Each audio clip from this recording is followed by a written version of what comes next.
Hello, hello. Hi, friends. Welcome to another episode of the Contemplative Motherhood Podcast. I am your host, Erin Thomas, and I am super excited to be here with you today.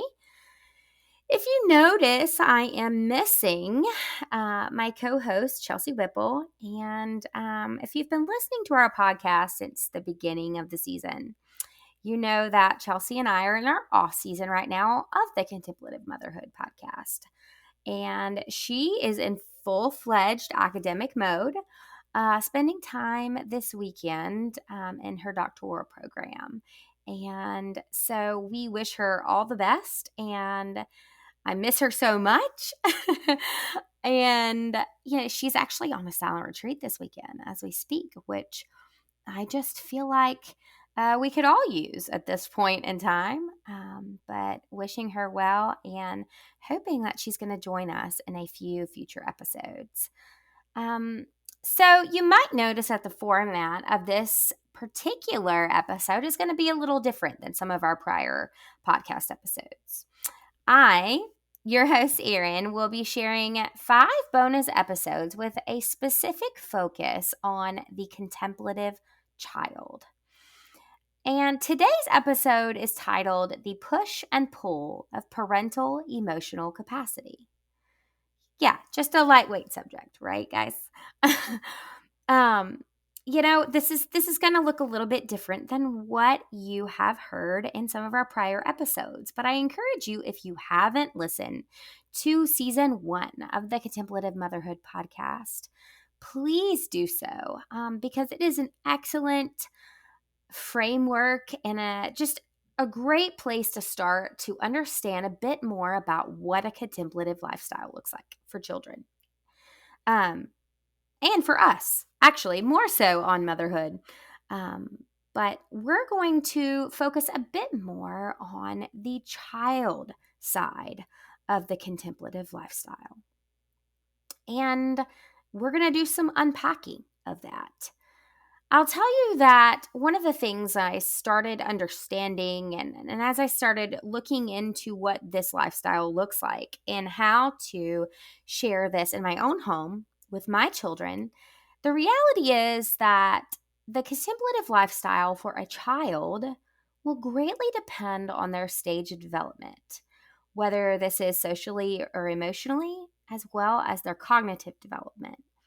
And so keep that in mind as we unpack these future episodes, that this may look different in your home depending on how old your children are, and also where they are socially, emotionally, and intellectual development as well.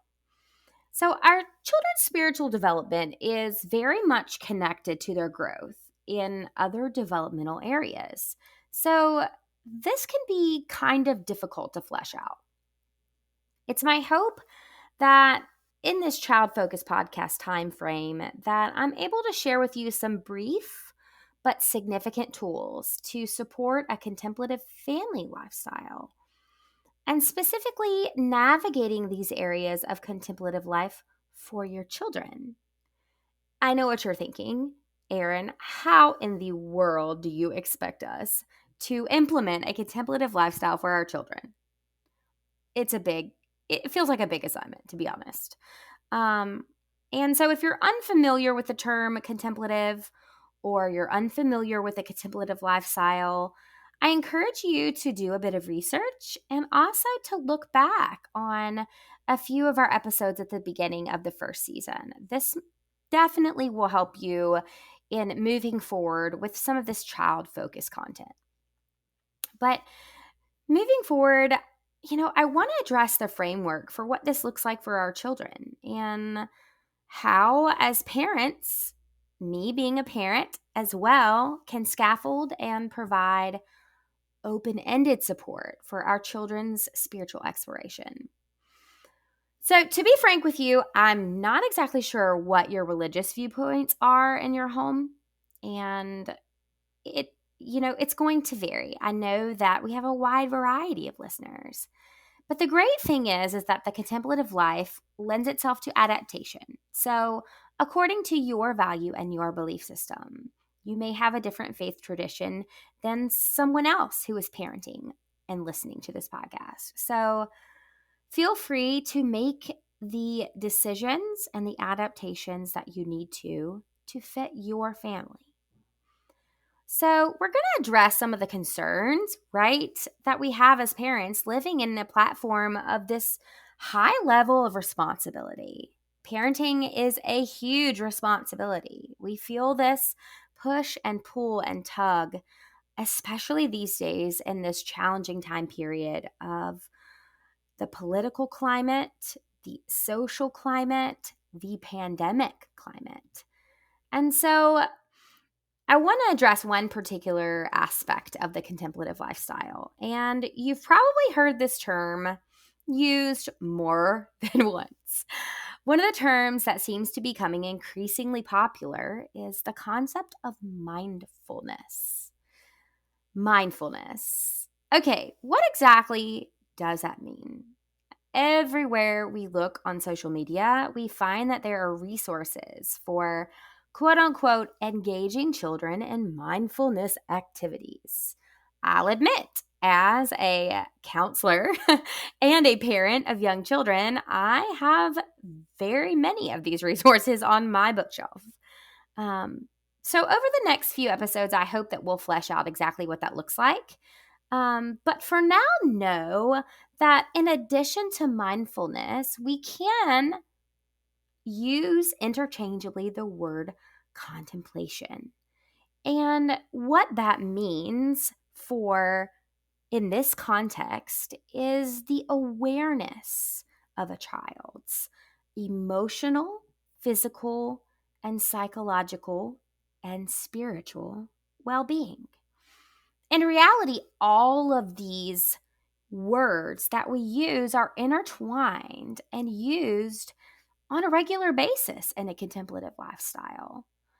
The practical aspect of it is the practice or discipline that we use in our everyday life with our children. So let's kind of start on beginning what the framework of a contemplative child looks like.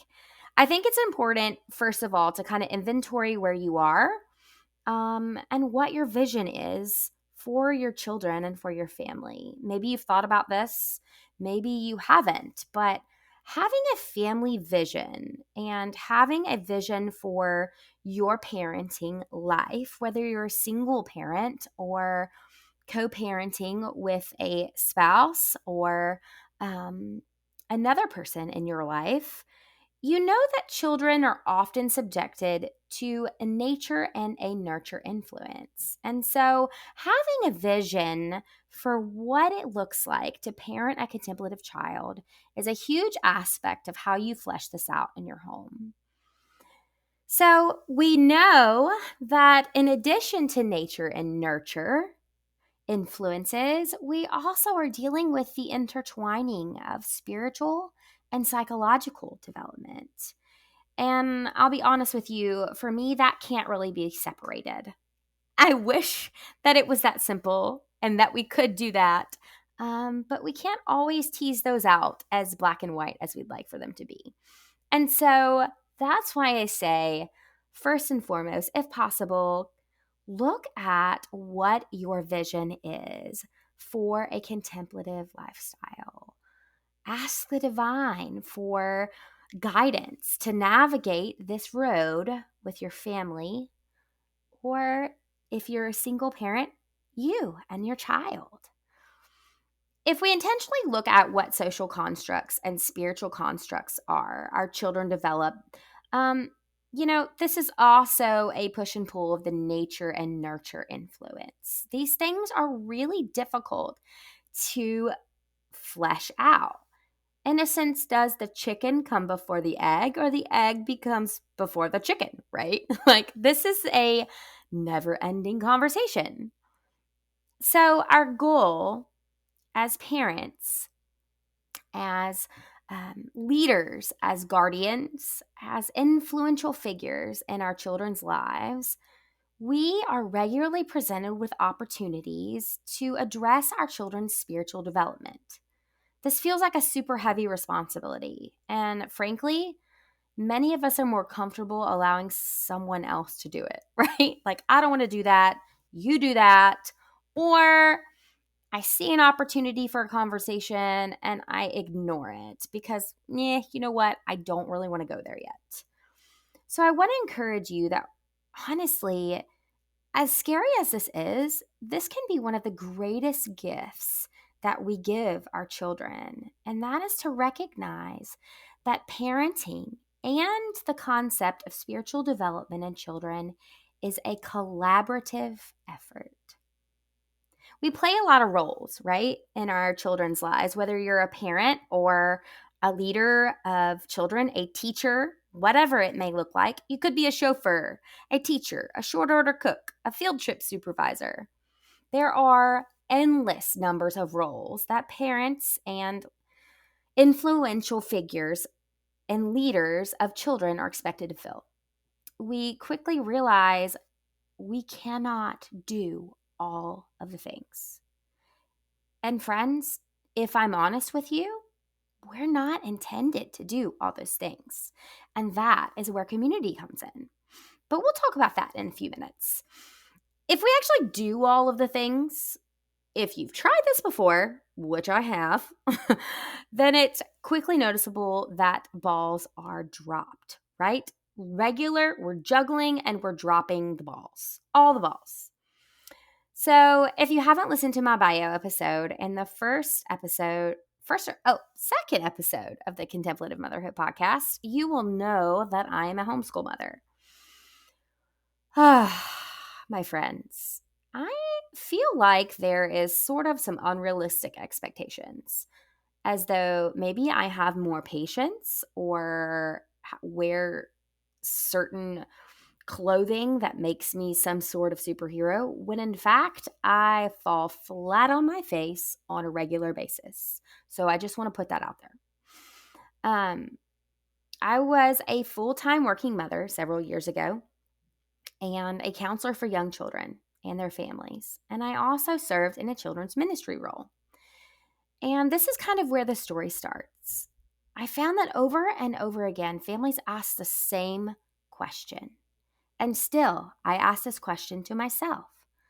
Am I doing enough? What should I be doing to encourage my child's spiritual development?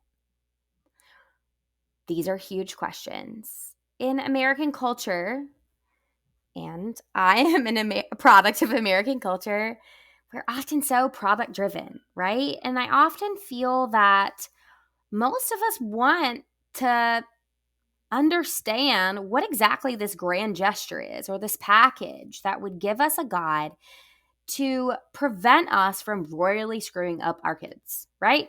Like, that is our fear. That is the underlying fear and lie that we believe oftentimes that prevents us from fully engaging in a present listening companion relationship with our children, with a desire to see spiritual development and growth.